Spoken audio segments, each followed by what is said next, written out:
오늘 말씀은 스가랴서 8장 18절로 23절까지 스가랴서 8장에서 제가 읽겠습니다.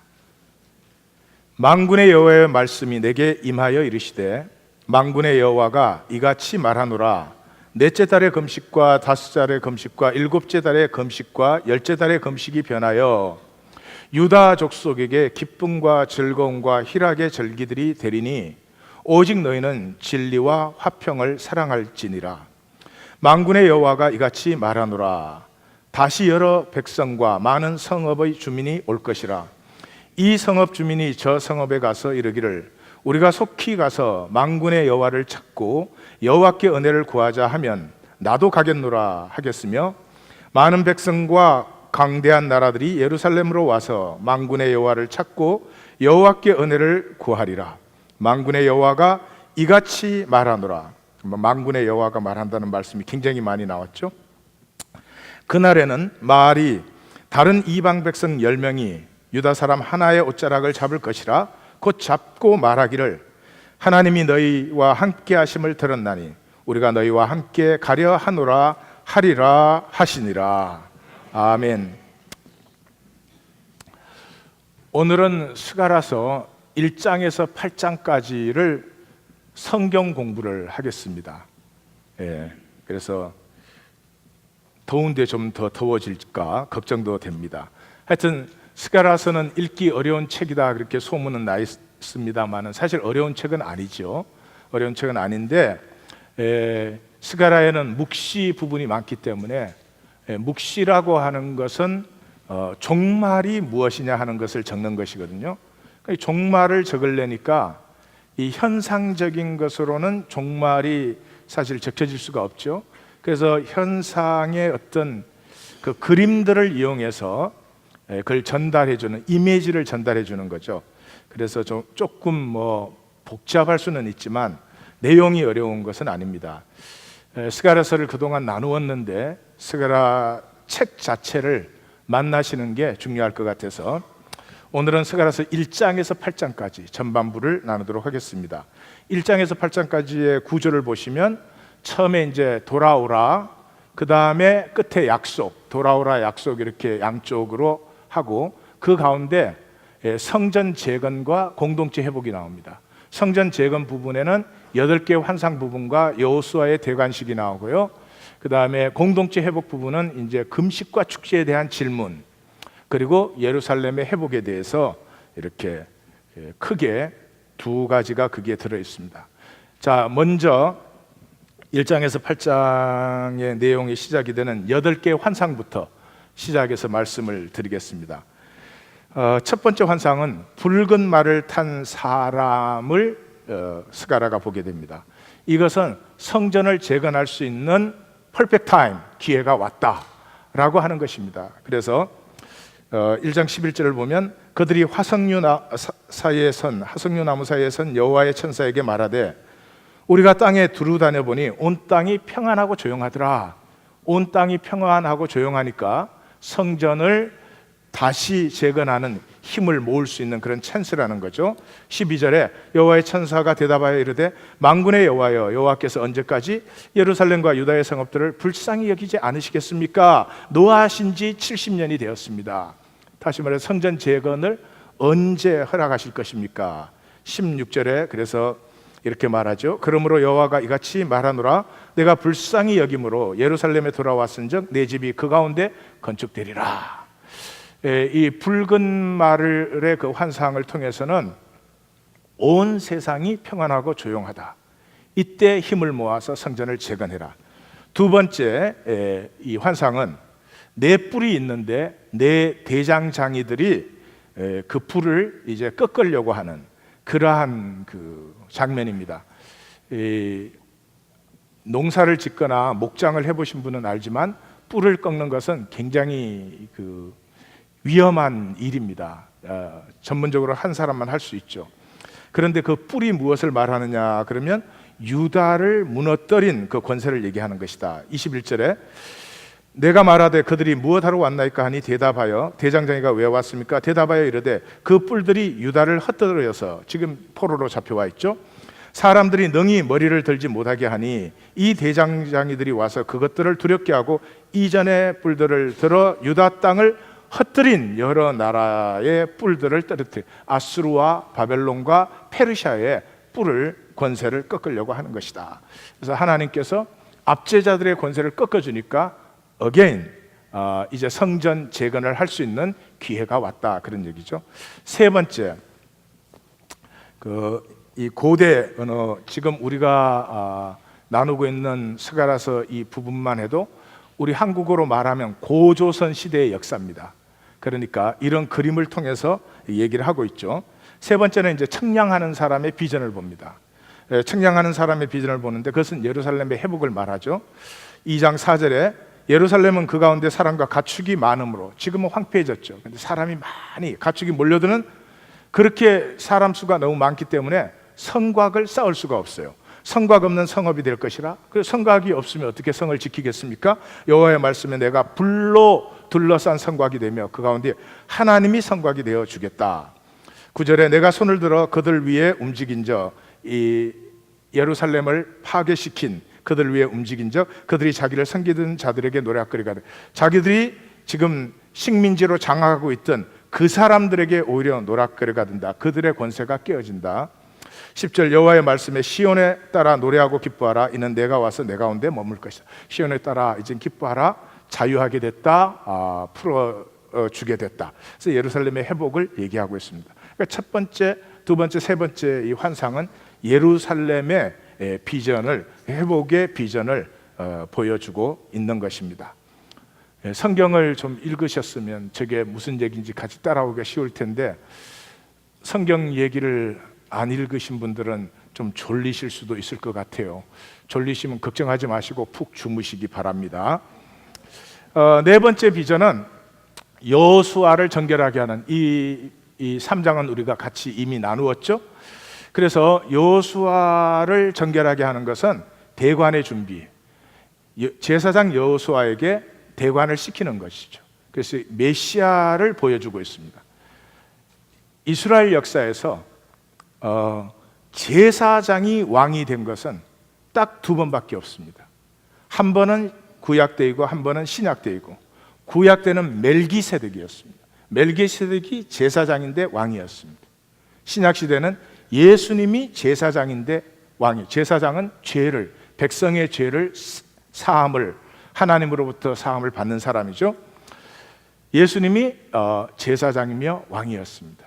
예수님 이후에는 우리가 제사장이자 왕입니다. 예수님 이후에는 우리가 제사장이자 왕입니다. 예, 옆에 분에게 당신의 죄를 사하여 드립니다.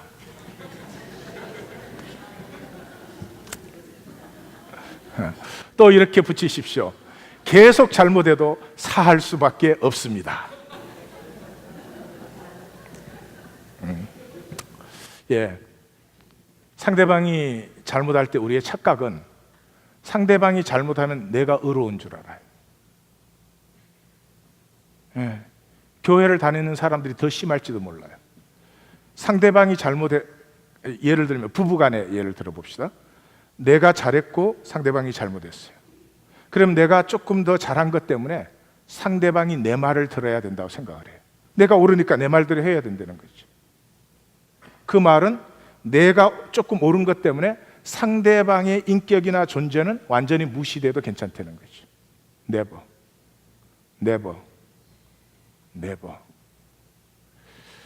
잘못한 사람도 사랑스럽고 잘한 사람도 사랑스럽고, 생명은 좀 잘하고 잘못하고는 껍데기에 화장을 좀 잘하고 못한 것밖에 아니지. 옆에 분에게 다시, 잘못하셔도 당신은 사랑스러운 사람입니다.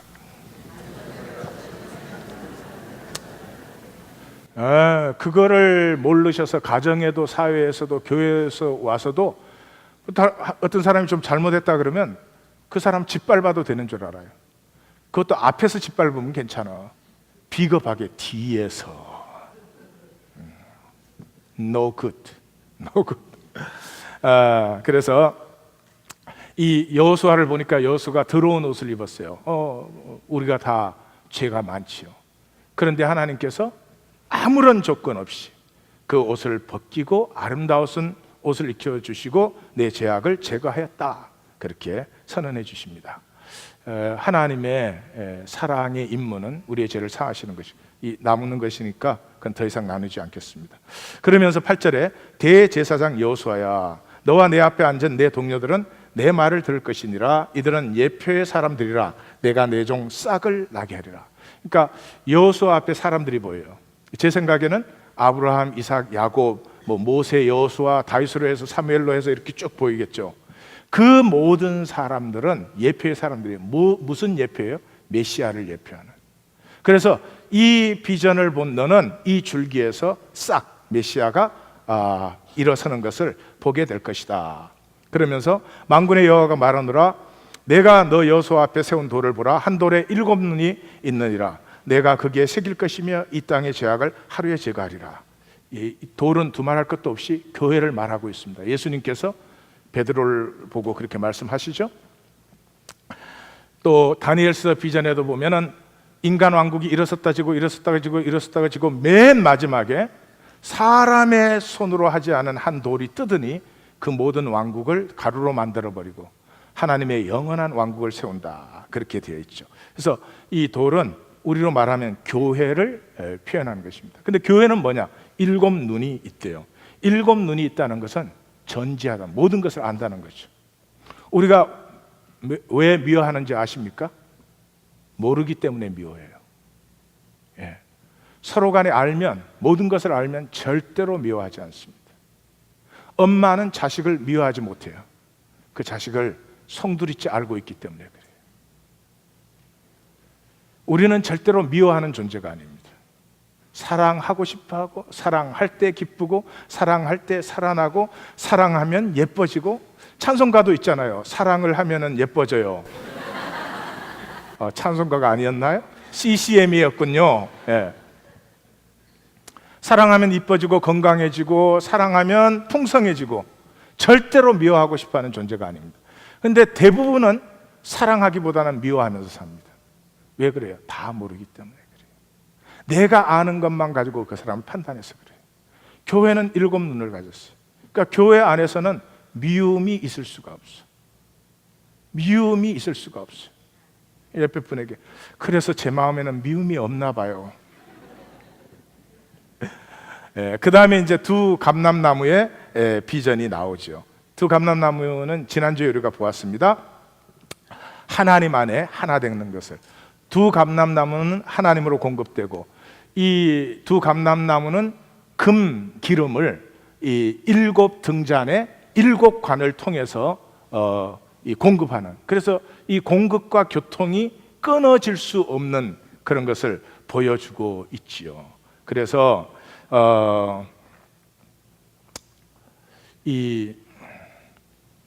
우리가 하나 되는 것은 딱 한 가지만 있으면 됩니다. 진실입니다. 부부 사이에 진실만 있으면 하나가 됩니다. 진실이 없으면 아무리 하나 된 것처럼 보여도 그건 하나는 아니죠. 가짜로는 하나 될 수 없잖아요. 그 하나 되는, 그 동질적 하나됨을 우리의 말로 하면은 친밀감입니다. 그래서 예수를 만났다는 말씀은 예수를 만나서 교회를 다닌다 그런 말이 아니고요. 예수를 만난 사람은 모든 것에 친밀감을 느낍니다. 갑자기 하늘이 그냥 하늘이 아니에요. 그냥 하늘이 아니고 그냥 하늘이야. 그 하늘이 왠지 따뜻하게 나를 품어와요. 땅이 그냥 땅이 아니에요. 땅이 나를 환영하는 것을 느낄 수가 있어요. 풀 한 포기, 나무, 새, 이 세상에 너는 너고 나는 난 줄 알았어요. 예수를 만난 사람은 너는 너, 나는 나는, 이게 거짓말이구나. 모든 것이 나와 적절한 자리에 적절한 관계 속에 심지어는 나를 힘들게 하는 관계조차도 내 생명을 축복하기 위해서 그 자리에 있는 그 함께함의 소중함, 함께함의 소중함. 옆에 분에게 인사, 함께 해줘서 감사해요. 예, 지금 이미 잠드신 분들을 깨우려고 제가 자꾸 이렇게 하는 거예요. 예. 예화하면 살아나고 성경 얘기하면 이렇게 잠드시는 성도님들이 계시거든요. 그래서 그 하나됨은 힘으로도 능으로도 될 수가 없어요. 오직 하나님의 영으로, 진리의 영으로만 하나가 될 수 있습니다. 예, 그것이 이제 4장의 두 감람나무의 비전이죠. 그래서 그 감람나무의 비전 속에 죄사함이 나타나는 거죠. 이 죄사함, 죄를 사했다는 말은 내가 나로서, 나의 진실로, 그것이 이제 친밀감을 이루고, 친밀감이 그 하나됨인데 그것이 구원이다. 하나님 교회의 꿈입니다. 종교의식을 잘하는 교회, 그래서 사람을 많이 불러다 놓는 교회, 그런 엄청난 사람이 몰려올 거예요. 오늘 성경 말씀이 그랬잖아요. 이방 백성 열이 유대 사람 하나를 붙들고 나 좀 데리고 가. 앞으로 이제 차를 여러 대 구입하셔야 될 거예요. 왜냐하면 주일 아침에 나 좀 데리고 가, 그런 사람들이 많아질 테니까. 나 그렇게 될 때까지는 우리가 진짜가 돼야 돼. 우리가 진짜 되지 않은 채 여기 의자 가득 채워놔야 무슨 소용이 있겠어요. 우리가 하나가 아니면서, 완벽한 하나를 말하는 거 아니에요. 우리가 하나됨의 교통이 없으면서 누구를 여기 와서 이 인생의 귀중한 시간을 여기 투자하라고 우리가 감히 말할 수가 있는 거예요? 아니죠. 하나님께서 우리에게 이 비전 속에 이 교회가 탄생하게 하셨으니 하나님께서 하나님의 뜻을 이루실 줄 믿습니다. 도가니는 은을, 풀무는 금을 연단하거니와 여호와는 마음을 연단한다. 잠언서의 말이죠. 이 연단한다는 말이 카타로스라고 하는 말인데, 흙덩이를 가지고 99.99%의 순도의 금을 만들어내는 정년의 의미예요. 이 말씀 들을 때마다 저는 제 생각이 나요. 나 정말 흙덩이 같은 사람이었어요. 잡된 생각들, 계산 이런 거에 참 빠른 사람이었어요. 근데 하나님께서 제 마음을 다스려 주시니까 마음이 점점 집중이 되고 초점이 모이는 것만큼 편안해지고 쓸데없는 욕심에 시달리지 않고 그래요. 하나님께서 예수님을 만날 때마다, 생각할 때마다, 기도할 때마다, 묵상할 때마다 우리의 마음이 조금씩 정련이 되어서 우리 모두가 정금 같은 자리에 함께 들어가기를 원합니다. 종말은 이 묵시록, 아포칼립틱 북이라 그러죠. 계시록이라든지 다니엘서, 스가랴서도 지금 묵시 부분을 우리가 다루고 있는데, 묵시 부분은 뭐 복잡한 그림을 보여주지만 사실은 굉장히 단순한 진리를 얘기하는 것입니다. 왜냐 그러면 인생은 단순한 진리를 피하려고 복잡하게 만든 것이 우리의 삶이에요. 다시 말씀드려요. 단순한 진리를 피하려고 복잡하게 만든 거예요. 뭐 이런 거예요. 어떤 사람이 친교실에 나에게 조금 기분 안 좋게 했다. 그러면 그 자리에서 성도님, 저에게 그렇게 하시거나 표현하시면 제 기분이 상당히 언짢아집니다. 제가 모욕당했다든지 대접받지 못한 것 같아요. 성도님, 저에게 사과하시겠어요? 제가 받을게요. 단순한 거죠. 근데 그렇게 사는 사람이 교회 안에서조차 힘들어요. 그 앞에서는 괜찮은 척해요. 그리고 돌아서서 씹어 돌아서서 씹으려니까 복잡하지. 돌려차기 해야지. 무슨 월드컵도 아닌데 바나나킥 해야지 예. 월드컵을 보면서 제가 그 생각을 했어요. 월드컵이나 우리 개신교인들이 똑같구나. 예, 우리 한국 월드컵은요, 실력은 없는데 기대는 너무 많이 해.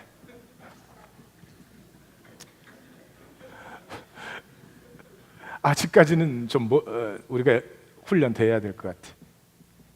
요즘 예수 믿는 사람들도 성숙하지는 않으면서 생명의 기대는 성숙한 만큼 생명은 열매 맺어요. 절대로 속이지 않습니다. 생명이 성숙한 하나님 교회가 될 줄 믿습니다. 종말은 가짜와 진실의 나눔이죠. 여기에서 가짜와 진실이라고 하는 건 뭐 윤리, 율법적인 의미도 들어있지만 실존적인 의미예요. 내 평생에 내가 누구로 사느냐 하는 거죠. 내 평생에 내가 누구로 사느냐 하는 거죠. 대부분 우리는 나 자신을 감추려고 삽니다. 뭐 잘못도 아니고 그게 나쁘다 그런 게 아니죠. 어릴 때부터 나 자신은 환영받아 보지 못했으니까 어떻게 하든지 나 자신은 감추고 나보다 더 나은 어떤 나를 보여줘야만 용납도 받고 인정도 받고 사랑받을 것 같으니까. 근데 그 삶의 문제는 뭐예요? 내 평생을 다해서 내가 나를 버렸기 때문에 종말에 내가 없는 거죠. 진실이 없는 것이죠. 허무가 되는 것이죠. 그래서 이 은혜는 그 스룹바벨이 성전의 기초를 놓을 때 엄청 그렇게 부르짖으라 그랬잖아요. 은혜가 임하면 나를 살 수 있어요. 조금 전에 말한 것처럼 마음이 안 좋을 때 그렇게 하시면 마음이 안 좋아요. 또 고맙게 했을 때는 그 자리에서 고마워요. 정말 그렇게 하시니까 제가 굉장히 유쾌해졌습니다. 저도 하나님의 축복을 나눕니다. 이럴 수 있어야 되는데 성도님 오늘따라 예뻐 보이네요 이러면은 그 말을 들어본 적이 있나? 그래서 두드리기가 나니까 이쁘기는요 그냥 그 좋아하지도 못해 싫어하지도 못해. 도대체 뭘 살고 있는 거죠? 그러니까 오로지 캐시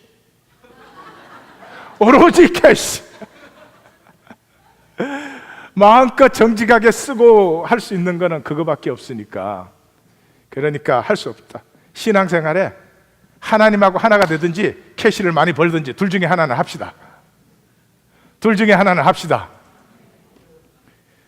근데 어느 게 쉬울까요? 각자 알아서 대답하시고 쉬운 쪽으로 하세요. 저는 압니다. 하나님의 은혜는 정말 쉽습니다. 내가 진실할 수만 있습니다.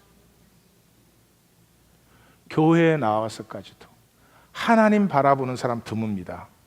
하나님 안 바라보면 누구 바라보고 있죠? 자기 바라보고 있죠. 사람들이 나에게 뭐라고 말하나? 사람들이 나에게 어떻게 대접하나? self-centered, egocentric. 자기에 사로잡혀서 나머지 세계는 떠내려가 버리죠. 그 내 세계는 좁쌀만큼 작지요. 그러니 누림도 없지요. 은혜의 풍성함도 없지요. 그렇게 되는 거죠. 우리 사장을 나누면서 생명은 반드시 빛으로 나타나게 돼 있어요. 생명은 빛으로 나타나게 돼 있어요. 그래서 요한복음 1장 4절에 보면 이 생명은 사람들의 빛이라. 옆에 분에게 물어보세요. 나 빛나? 물어보세요.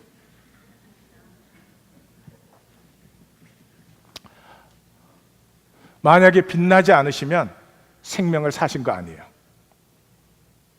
세상이 쏘기는 불안, 수치, 염려 이런 것에 사로잡혀 가지고 많이 어두워져 있는 거죠. 생명이 피어난 자리에는 반드시 빛이 나타납니다. 이 생명은 사람들의 빛이라. 빛된 삶이 되시기를 주의 이름으로 축원합니다. 자, 사탄은 이제 전부 거짓. 사탄은 아무것도 못해요. 우리를 저주할 수도 없고 그런 권세를 받은 적이 없어요. 그리고 생명의 권세는 하나님밖에 없어요.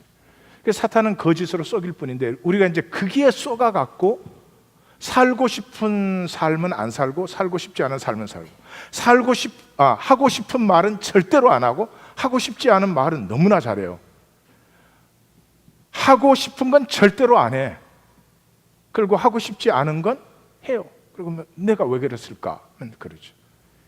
그런 세상 속에 사탄은 자기가 이기는 줄 알지만 아니에요. 그 거짓과 유혹의 도전 속에서 그것을 한 번씩 넘었을 때마다 빛은 점점 밝아지고 점점 영광스러워지고 있어요. 사탄은 자기가 이기는 것 같지만 아니에요. 하나님이 승리하고 계십니다. 하나님이 승리하고 계십니다. 하나님의 승리를 우리는 반드시 만나게 될 것입니다. 두말할 것도 없죠. 역사 마지막에는 거짓이 서겠어요? 진리밖에 없죠. 그렇다면 내 생애도 똑같은 것입니다. 여섯 번째 환상은 날아가는 두루마리. 옆에 한번 물어보세요. 이게 환상이 몇 번째까지 있는가 도대체. 날아가는 두루마리의 환상인데 굉장히 큰 두루마리예요. 10m에 5m짜리니까. 근데 이 두루마리가 날아가면서 이렇게 도둑질하는 사람과 거짓 맹세를 하는 사람의 집을 이렇게 파괴한다. 이제 그렇게 말씀하시는 거죠. 그런데 탐심은 10계명에서 5계명에서 10계명까지를 하나로 묶으면 탐심입니다. 그래서 10계명이 탐심 부리지 말라는 거 아니에요? 탐심을 버리면 5계명에서 10계명까지는 다 저절로 지켜집니다. 1계명에 4계명, 나 외에 다른 신을 두지 말라, 우상을 두지 말라, 그 다음에 안식일을 지켜라. 이건 3계명, 내 이름을 헛되이 부르지 말라. 이것을 지키시면 1계명에서 4계명은 다 지켜집니다.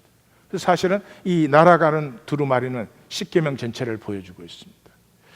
하나님의 계명을 여기 지켜야 되는 율법으로 생각하시면 안 됩니다. 생명의 길을 거부하는 자는 생명이 파괴되겠죠. 7번째 비전은 에바 속에 여인이 나옵니다. 에바라고 하는 것은 30리터짜리 큰 통이죠. 거기에 한 여인이 이렇게 들어앉아 있는데 또 한 손에는 납덩어리가 있습니다. 그래서 그 에바 속의 여인을 듣고 뚜껑을 덮은 다음에 납으로 봉해버립니다. 그 당시에는 납으로 봉한다는 말은 완전히 봉한다는 말이죠. 그 다음에 두 여자 천사가 나타나서 그걸 들고 가서 신할 땅에 가서 버려버리는 거죠. 그러면서 하는 말이 그 여인은 죄다. 그래서 죄를 죄의 장소에 묻어버리는 거죠. 이게 계시록에 나오는 무죄경을 얘기하고 있는 것이죠. 죄가 묶여버립니다. 더 이상 죄가 사람들을 속일 수가 없게 되는 거죠. 언제? 하나님의 나라가 이 땅에 임했을 때. 언제? 하나님의 나라가 이 땅에 임했다는 말은 하나님의 심판이 이 땅에 임했을 때. 그 다음에 이제 8번째의 환상이 두 구리산에서 나오는 네 병거. 그 당시엔 구리는 무기를 만드는 것이어서 왕밖에는 채취를 못했습니다. 다시 말해서 두 구리산에서 네 병거가 나왔으니까 온 세상에 심판이 임하는 거죠. 이렇게 이제 8개의 환상이 나오고 그 총 결론으로 여호수아의 대관식이 일어납니다. 이 여호수아의 대관에 보면 동방에서 온 세 사람이 옵니다. 동방에서 온 세 사람의 은과 금의 선물로 면류관을 만들어서 대제사장 여호수아의 머리에 씌우는 거죠. 그런데 그 스반의 아들 요시아의 집에 들어갔다 그렇게 되어 있는데 이 요시아가 14절에 보면 헨이라는 별명을 가지고 있습니다. 헨이라는 말은 은혜를 받은 사람이다, 그런 뜻이거든요. 그래서 이 여호수아의 대관식에 이미 동방에서부터 임하는 그 선물들로 말미암아 대관식이 이루어질 것을 보여주고 있습니다. 그래서 12절에 이렇게 말하죠. 말하기를 이르기를 만군의 여호와께서 이같이 말씀하시니라. 보라, 싹이라 이름하는 사람이 자기 곳에서 돋아나 여호와의 전을 건축하리라. 여기서 여호와의 전은 예수님께서 요한복음 2장에서 내 육체가 성전이야, 그렇게 말하는 것과 같죠. 하나님의 성전은 하나님의 인격이 거하는 자리죠. 그래서 하나님의 나라는 하나님의 인격이 나누어지는 그것이 하나님의 나라죠. 우리 하나님 교회 안에 하나님의 인격이 교통되어져서 우리가 함께 할 때마다 둘이 모이든 20명이 모이든 200명이 모이든 하나님의 함께 하심과 하나님의 교통하심을 체험하는, 그래서 우리의 심령은 날마다 싱싱하고 새로워지고 거룩하여져가는, 깨끗하여져가는 그런 우리 하나님 교회가 되기를 원합니다. 될 줄로 믿습니다. 자, 7장에 들어가서 금식과 축제에 대한 질문을 합니다. 우리가 언제까지 금식해야 됩니까? 이 금식은 이제 언제 했느냐 그러면 제1차로 너부갓네살에게 예루살렘이 침략당했을 때, 두 번째 침략당했을 때, 그 다음에 세 번째 예루살렘 성전이 무너지고 유다가 완전히 망했을 때, 그리고 네 번째 금식절기, 그렇게 해서 네 번을 금식을 하고 있었습니다. 그 금식을 우리가 계속해야 됩니까? 라고 질문을 하는 거죠. 그 질문에 대해서 이제 답변이 나옵니다. 5절에 보면 온 땅의 백성과 제사장들에게 이르라 너희가 70년 동안 다섯째 달과 일곱째 달에 금식하고 애통하였거니와 그 금식이 나를 위하여 한 것이냐. 반복했습니다. 너희 금식했지? 금식 나를 위해서 한 것이니? 물었습니다. 6절 그 다음에 축제 Fast and Feast 너희가 먹고 마실 때 그것은 너희를 위하여 먹고 너희를 위하여 마신 거다. 여기도 반복했습니다. 다시 말해서 교회 나와서 예배할 때 봉사할 때 나를 위해서 했니? 나를 위해서 했니? 우리에게 묻고 계시는 거죠. 그러면서 하시는 말씀이 답할 필요가 없지. 왜? 답은 이미 내가 다 했으니까. 언제? 옛 선지자의 말씀들을 통해서. 그래서 7장 7절에 예루살렘과 사면성읍의 백성이 평온히 거주하며 남방평원에 사람이 거주할 때 이스라엘이 무너지기 전에 옛 선지자를 통하여 외친 말씀이 있지 않느냐. 9절 만군의 여호와가 이같이 말하여 이르기를 너희는 진실한 재판을 행하며 서로 인애와 긍휼을 베풀며 가부와 고아와 나그네와 궁핍한 자를 압제하지 말며 서로를 해하려고 마음에 도모하지 말라 하였으나 그렇게 했지만 안 했다는 것이죠. 보시면 알겠지만 미가서와 이사야 58장 그 금식장을 주로 인용을 해서 지금 하나님이 답변을 하고 계시는 것이죠. 13절에 내가 불러도 그들이 듣지 아니한 것처럼 그들이 불러도 내가 듣지 아니하리라. 만군의 여호와가 이같이 말. 여러분 기독교 시대를 생각해 보십시오. 매주일 예배를 드립니다. 제 생각에는 이건 엄청난 시간입니다. 한 사람의 생애에 매주일 이 2시간씩 물론 다른 교회로 가시면 조금 세이브할 수는 있어요. 별로 밝히고 싶지 않은 정보지만 매주일 2시간씩 3일 예배, 금요 기도회, 성경 공부, 훈련, 새벽 기도회, 사랑방 모임. 만약에 우리가 그만큼 우리 생에 투자를 한다면 정말 높은 꿈을 바라봐야 될 것 같아요. 정말 높은 꿈을 바라봐야 될 것 같아요. 우리 안에는 하나님의 생명이 있습니다. 이 생명은 나타나면 빛이라 그랬습니다. 이 생명의 영광이 온전히 피어나는 자리까지 우리 한번 함께 나아가 보십시다. 같이 한번 나가 보십시다. 어차피 교회 오실 거잖아요. 어차피 교회 오실 건데 와서 예배 드리시고 주일 지키시고 주일 출석하고 그렇게 가지 마시고 우리가 모일 때마다 하나님의 꿈과 하나님의 목적을 향해서 우리 함께 나아감으로 말미암아 하나님의 원하시니 우리 가운데 이루어질 줄 믿습니다. 이 힘과 능으로 되는 일이 아니죠. 인간이 사는데 하나님의 영광이 그 인간의 삶을 통해서 피어난다는 것은 힘과 능으로 될 수 있는 일이 아니죠. 하나님의 영으로, 스가랴서의 주제죠. 하나님의 영으로밖에 안 돼요. 그러면 어떻게 하느냐? 간단하죠. 구하고 찾고 두드리면 됩니다. 구하고 찾고 두드리면 됩니다. 구하고 찾고 두드린다는 말이 무슨 말인지 아십니까?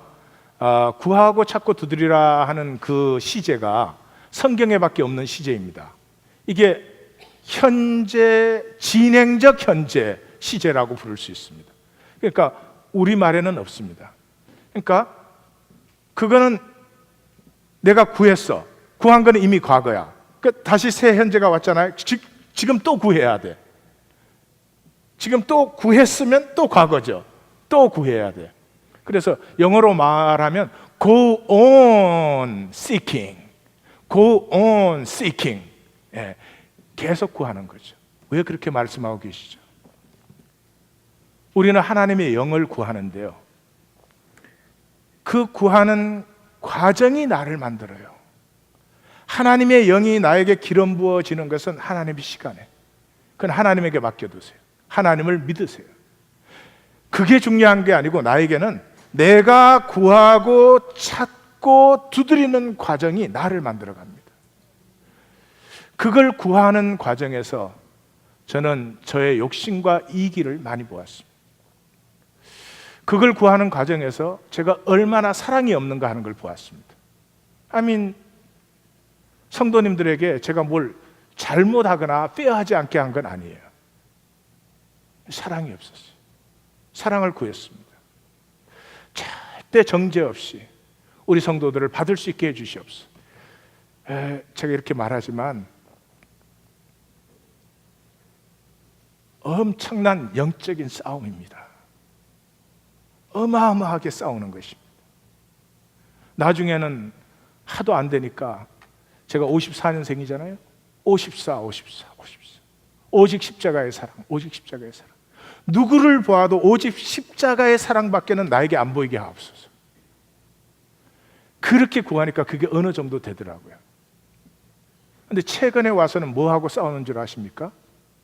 내가 그렇게 편견 없이 이제 사랑할 수 있는 은혜의 자리에 많이 들어갔는데도요, 우리 성도님들을 대할 때 우리 아이들을 보는 것처럼 내가 안 보더라고요. 그렇게 철없이 안 보더라고요. 우리 아이들이 아무리 부족하고 잘못해도 제 속에 판단이 있겠습니까? 없겠습니까? 소망밖에 없죠. 그리고 우리 성도님들을 볼 때는 그 마음이 없더라고요.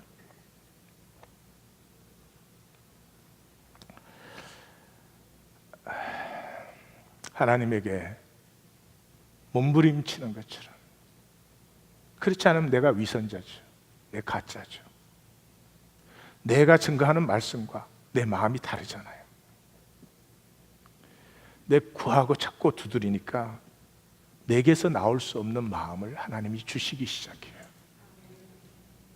구하고 찾고 두드리라는 것은 결론을 위해서보다는 우리에겐 과정을 위해서예요. 그 다음에 이제 오늘 우리가 읽은 예루살렘의 회복 8장 전체예요. 근데 8장에 들어가면 성경 기절부터 제가 먼저 보여드리죠. 3절에 보니까 예루살렘은 진리의 성읍이라 일컫고 만군의 여호와의 산은 시온산은 성산이라 일컫게 된다. 해가 뜨는 땅과 해가 지는 땅에서부터 내 백성을 구원하여서 다시 돌아오게 할 것이다. 인도하여다가 예루살렘 가운데 거주하게 하고 그들은 내 백성이 되고 나는 진리와 공의로 그들의 하나님이 된다. 땅은 산물을 내며 하늘은 이슬을 내리며 포도나무에는 열매가 풍성하며 통장에는 잔고가 넘치며 매상에는 그냥 매일 2배로 점프를 하며 자녀들은 올 A를 받아오고 성경 기절에 그건 없나요? 하나님은 우리에게 현상적인 축복을 안 주시는 분이 아닙니다. 현상적인 복을 누리되 본질이 성숙해서 저절로 피어난 열매로 누리라는 거죠. 그게 내 노력과 내 성취로 누릴 때는 잘 누려지지도 않지만 얼마나 불안해요. 그리고 사람이 솔직히 말해서 좀 꼴불견이야. 그렇잖아요. 세상의 사람들이 우리가 다 아름다운 존재인데 이렇게 일그러진 모습을 갖는 것은 어떻게든지 성공해야 된다, 어떻게든지 성취해야 된다, 나는 너보다 잘나야 된다, 이 얼토당토 않고 터무니도 없는 그 욕심에 사로잡혔어. 그 욕심에만 사로잡혀 있으면 그래도 나아요. 근데 살면서 그 욕심이 잘 안 채워지니까 반대쪽이 차죠. 수치심, 열등의식. 그래서 평생에 뭐예요? 나 깔보지 마. 나 불쌍한 사람 아니야. That's the only thing we do. I'm okay. I am fine. 인생 2가지 척 아니에요. 괜찮은 척, 잘난 척. 뭐 괜찮아요? 우리가 가진 생명이 어떤 생명인데 지금 괜찮을 수 있냐고요. 얼마든지 사랑할 수 있는데 내가 품으면 모든 것이 피어날 수 있어요. 사람도 피어나요. 풀 한 송이도 피어나요. 그거 가지고 그것도 내 앞에 몇 안 되는 그 사람한테 앉으려고.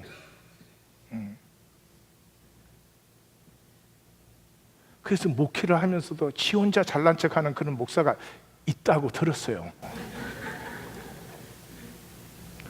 그렇다고 그렇게 또 크게 웃는 건 또 실례되는 일이야요. 이 비전을 말씀하실 때 제발 나를 좀 믿어다오. 너가 나와 하나가 되면 너의 삶의 모든 자리가 얼마나 생명으로 풍성하며 생명은 얼마나 아름답고 영광스러운 열매를 가득하게 맺게 되는지 나를 좀 믿어달라. 그 말씀 때문에 만군의 여호와가 이같이 말하노라가 11번 나와요. 이 말씀하는데 만군의 여호와가 이같이 말하노라. 예. 옆에 분에게 이학권 성도는 못 믿어도 만군의 여호와는 믿으십시다. 또 나 못 믿을 게 뭐 있어요. 그런다고. 따라서 자, 이게 8장 예루살렘 성전 재건과 공동체 회복 부분이고, 그 앞쪽에 1장의 서론 내게로 돌아오라. 그 다음에 오늘 우리가 읽은 본문 하나님의 약속. 돌아오라, 내게로 돌아오라. 이 모든 생명의 아름다움과 풍성함이 이루어지지 않는 것은 너희가 나와 단절되어 있기 때문에. 너희가 나와 단절되어, 교회 안에 있어도 하나님과 단절되어 있을 수 있죠. 그죠? 세상에서 직장 일을 하고 있을 때도 하나님과 하나가 될 수가 있죠. 그럼 내가 돌아오라는 말은 교회 다녀라 그런 말은 꼭 아닌 거죠. 제가 설명할 필요 없을 것 같아요.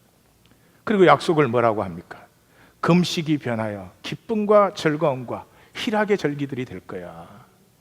이방 백성 10명이 이 하나님 교인 하나를 잡고 나 좀 교회 데리고 가.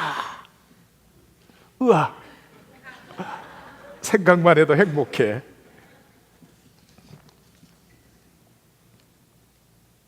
정말로 우리 하나님 교회 성도님들에게는 사람들이 도대체 어떻게 하시는데 그렇게 행복을 누리십니까? 도대체 무엇을 하시는데 그렇게 자유하게 사십니까? 어떻게 사시는데 그렇게 생기가 충만하십니까? 10명이 자꾸 물어보는 성도님들이 될 줄 믿습니다. 네.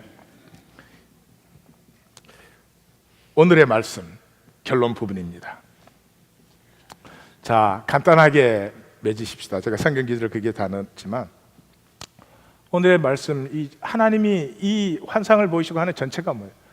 이스라엘이라는 나라가 세워져 가지고 이 세상에서 제일 강한 나라가 되라는 것입니까? 예? 막 침략만 하면 다 무찔러 버리는 그런 나라가 되라는 것입니까? 아니죠. 상식적이지 않아요? 하나가 되어서 살아. 하나가 되어서 살아. 그게 총보다 강해. 그게 칼보다 강해. 그게 핵무기보다 강해.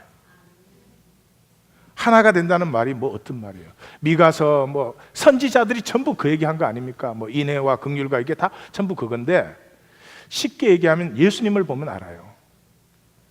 예수님이 세리들과 함께 식사를 하세요. Imagine that. 예수님이 창녀들과 식사를 함께 하세요. Imagine that. 그 유대 율법주의 아래 세리는요, 사람이 아니에요. 뭐 우리도 똑같습니다.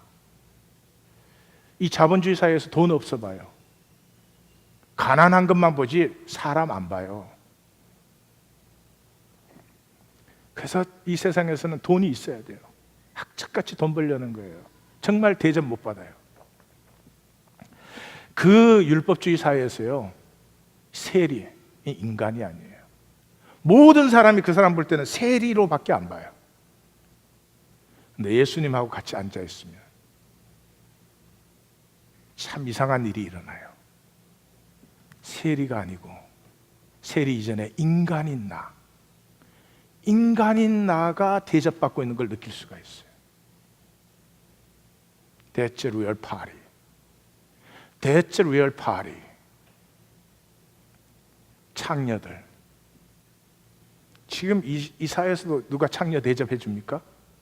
그 율법주의 사회에서 창녀, 아마 인간 이하로 볼지 몰라요.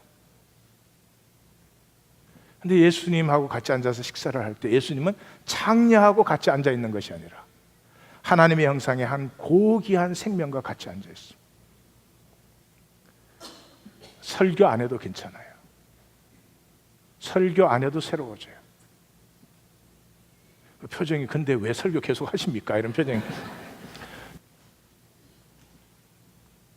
존재 전체가 느끼는 거예요. 존재 전체가. 나도 내가 창녀 외에는 아무것도 아닌 줄 알았어요. 내 안에 억눌려져 있던, 내 안에 감추어져 있던 고귀함과 아름다움과 가치와 사랑할 수 있으며 새로워질 수 있는 것을 처음으로 느끼기 시작합니다. 존재로 느낀 것만이 우리의 삶으로 나타납니다. 머리로 이해한 게 아니라. 그래서 이 약속이 뭐로 나타나죠? 이사야서에 보면은 그 금식을 하되 이런 금식을 해라. 그런 금식을 하면 내 빛이 새벽같이 비칠 것이다. 생명이 활짝 피어나는.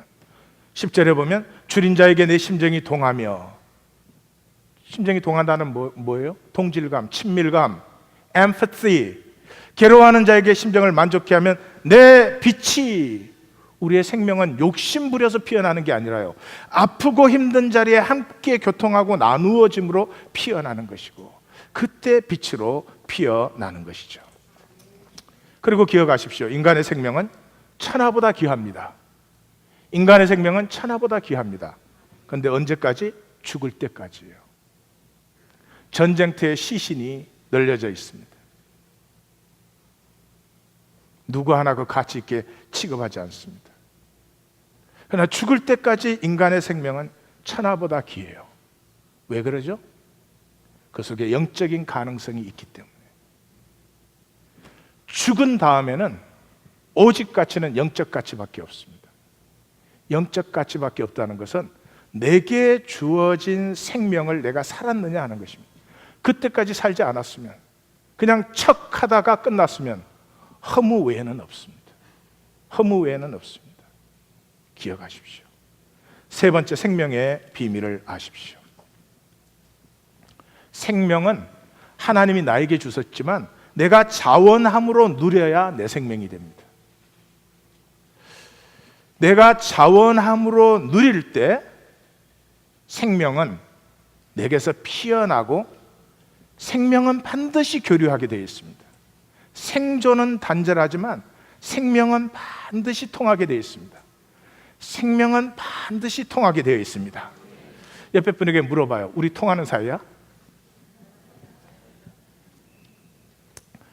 통하시면 그리스도 안의 생명이고, 통하지 않으면 기독교 종교인이고 그렇겠죠. 그래서 성육된 생명은 교통하기 때문에 하나님의 나라를 이룹니다. 그러므로 우리가 육체를 입고 있는 동안에 우리의 생명은 언제나 양극의 선택 자리입니다. 세상을 택하느냐, 하나님을 택하느냐, 허물을 택하느냐, 생명을 택하느냐. 선택의 자리입니다. 선택의 자리입니다. 로마서에서 사도 바울은 이렇게 말합니다. 너희가 육신대로 살면 반드시 죽을 것이로되 영으로서 몸의 행실을 죽이면 살리니. 그러면 하나님의 영이 우리를 인도하신다, 그렇게 되어 있어요. 잘 들으십시오. 우리 안에 하나님의 생명이 있어요. 우리 안에 하나님의 성령이 있습니다. 그런데 그 생명의 고귀함, 아름다움으로 내가 나의 몸의 행실을 죽여야 됩니다. 내 욕심대로, 정욕대로, 이기대로 선택이 아니라 말씀을 향한 선택을 해야 됩니다. 내가 선택하면 그때부터 하나님의 인도하는 역사가 함께하게 됩니다. 이걸 제일 잘 보여주는 책이 다니엘서입니다. 다니엘이 포로로 잡혀가서 자기가 하나님의 사람인 것을 선포하니까 그 다음이 하나님이, 그러나 다니엘이 8절, 9절이 하나님이 환관장에게 은혜를 받게 하셨다. 하나님이 인도해 주시면 그때 내가 믿음으로 살 텐데, 그런 분들이 많아요. 그건 믿음이 아니죠? 아니요. 내가 먼저 선택했을 때 하나님의 모든 가능성을 액티베이트 시키는 거죠. 그래서 믿음이 열쇠죠. 믿음이 천국의 열쇠죠. 내가 믿음 때문에 육체적으로, 현실적으로 손해보고 어렵고 고난이 올지라도 하나님의 길을 선택할 때, 그때 하나님의 가능성을, 포텐셜리티를 액티베이트 시키는 거죠. 자, 오늘 설교 제목이 뭡니까? 죽어보면 아는데 제가 사후생을 체험한 사람, 지금 여기 데이터는 300만 명 이상의 데이터입니다. 300만 명 이상의 데이터입니다. 그 이제 생물학적으로 죽었다가 살아난 사람들, 메디컬리 사형 죽음 선고를 받았는데 육체적으로 다시 깨어난 사람들이죠. 그 중에 35%가 내가 죽었을 때 전혀 다른 차원의 세계가 있는 것을 알았다, 만났다. 65%가 내가 죽음 이후에 어떤 영적인 세계가 있는 것을 만났다. 100%입니다. 설베이에서는 이런 결과가 있을 수가 없습니다. 300만 명이 넘는 데이터입니다. 100%가 육체를 벗은 후에 어떤 세계가 있는 것을 경험했다고 그랬습니다. 그들이 무엇을 체험했느냐? 여러 가지가 많은데 가장 많은 사람들이 딱 죽는 순간에 내 인생이 평가되는 것을 느꼈다.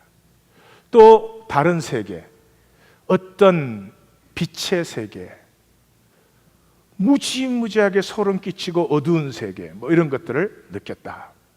그 다음에 유체 이탈, 그 다음으로 많이 느낀 것이 유체가 이탈되어서 가령 누워있는 환자가 그 자기를 진단한 의사가 유대인 의사인데 유대인들이 쓰는 그 머리 위에 모자가 있지 않습니까? 그 모자의 무늬와 색깔을 정확하게 기억을 합니다. 그 다음에 그 방에서 나간 자기 가족들이 무슨 행동을 하고 무슨 말을 했고 하는 걸 다 보고 들을 수가 있었습니다. 세 번째로 많이 경험하는 것이 어떤 터널, 어떤 긴 터널 같은 것이 있는 것을 느꼈다. 또 만났다. 그 다음에 이제 다른 생명, 천사들인지 또 옛날에 내가 알았던 사람들, 그런 사람들, 먼저 죽은 사람들을 만나는 경험, 이런 것들이 사후 체험자들의 체험으로 나타난 것입니다. 제가 이걸 전하는 것은 마지막 포인트 때문입니다. 이 사후 체험을 한 사람들, 죽었다 깨어난 사람들의 공통적인 특징 5개가 있는 것을 엘리자베스 커블러-로스가 발견을 했습니다. 첫째, 헛된 욕심이 많이 사라졌습니다. 욕심 부리고 싶은 것이 별로 없어졌습니다. 그 다음에 헛된 염려에서 너무나 많이 자유해졌습니다. 그리고 무엇보다도 우리에게 주어진 순간순간을 소중하고 가치 있게 살고 싶은, 우리식으로 표현하면 하나님을 선택하고 싶은, 좀 손해를 보고 어려워도 나의 아름다움이 피어나는, 내 생명의 복됨이 피어나는 그런 선택을 하고 싶은, 전에처럼 반사적인 삶, 리액트하는 삶이 많이 없어졌습니다. 그리고 무엇보다 모든 것에 대한 사랑이 생겼습니다. 하늘과 땅과 별과 바위와 숲과 바람, 그리고 무엇보다 자신에게 충실해졌습니다. 나를 가치 없게 살고 싶지 않다.